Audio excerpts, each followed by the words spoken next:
Mesdames et messieurs, distingués invités, chers frères et sœurs d'Afrique, et d'ailleurs amis de la justice, de la vérité et de la liberté, c'est avec une profonde humilité et un immense honneur que je me tiens devant vous aujourd'hui, car ce moment, ce lieu, cette parole appartiennent à chacun d'entre nous, à ceux qui refusent de se taire, à ceux qui croient encore en la dignité de notre continent, et à ceux qui savent que l'histoire ne se subit pas, elle se construit. Mesdames et messieurs, je vous pose une simple question.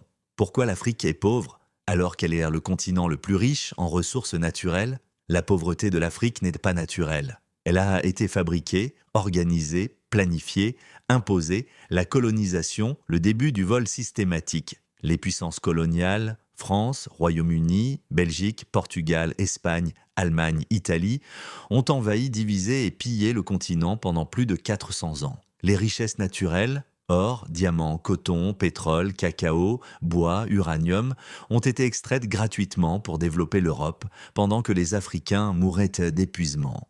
La colonisation a détruit les économies traditionnelles, imposé des frontières artificielles, détruit les systèmes éducatifs, religieux et commerciaux locaux. L'Afrique n'a jamais été dédommagée. La décolonisation fictive, les présidents marionnettes, à l'indépendance, 1950-1975, les colons ont quitté l'Afrique officiellement, mais ont laissé derrière eux des présidents marionnettes, formés, financés et contrôlés par les anciennes puissances coloniales. Ces chefs d'État africains sont payés pour obéir.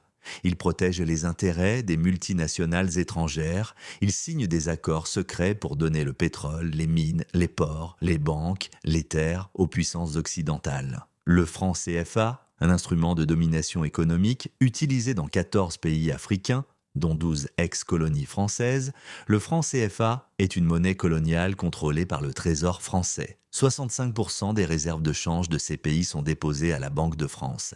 La France contrôle donc l'économie, l'inflation et les taux de change. Combien cela rapporte à la France? Chaque année, entre 500 et 800 milliards de francs CFA, environ 1 à 1,5 milliard d'euros, sont captés par la France sans travail ni production. Les présidents marionnettes, combien paient-ils à leur maître? Jusqu'à 80% des revenus miniers, pétroliers et douaniers vont aux multinationales étrangères. Les gouvernements africains conservent seulement 10% à 20% des revenus réels. Le reste retourne à la France, les USA, la Chine. Les entreprises comme Total, Areva, Shell, Nestlé, Bolloré, etc.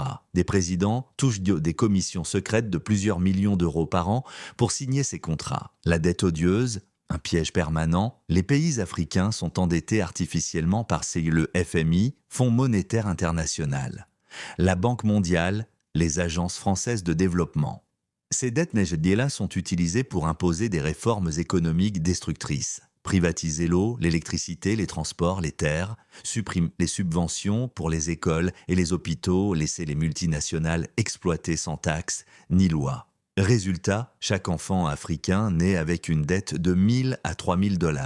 Les bases militaires étrangères, domination armée, il existe plus de 40 bases militaires américaines, françaises, italiennes, allemandes sur le sol africain.